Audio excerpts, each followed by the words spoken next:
দাদা ওই জানলাটা বন্ধ করে দাও না। লাইট জানলাটা বন্ধ করলে ভালো হয়ে যাবে। লেট করে এলেন, যা অবস্থা ছিল।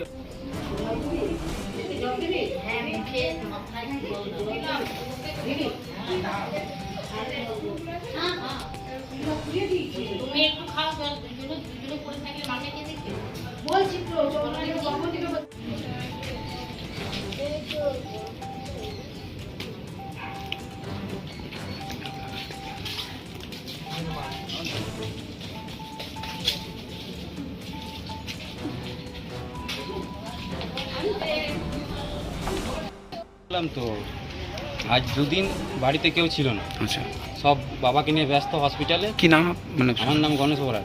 শ্বশুরমশাইয়ের নাম কি? বৈদ্যনাথ দত্ত। আচ্ছা, ঠিক আছে। হ্যাঁ, তো ছেলে ওর সাথেই ছিল, ওনার ছেলে বৌমা মেয়ে সব ওইখানেই ছিল। হ্যাঁ হ্যাঁ, তো হঠাৎ আজ বৌমা আর আমার যে ওয়াইফ, হ্যাঁ।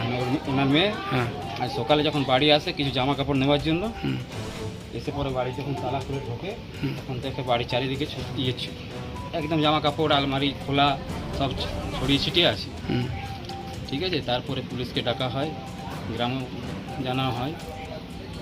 তখন পুলিশ এসে পরে দেখে গেল এবারে কি কি চুরি হয়েছে। আপনার কি হয়েছে প্রায় 14-15 ভরির মতো সোনা আর ক্যাশ 35,000 টাকা। আচ্ছা, আপনার পুলিশকে জানান, পুলিশ এসে দেখে গেছে।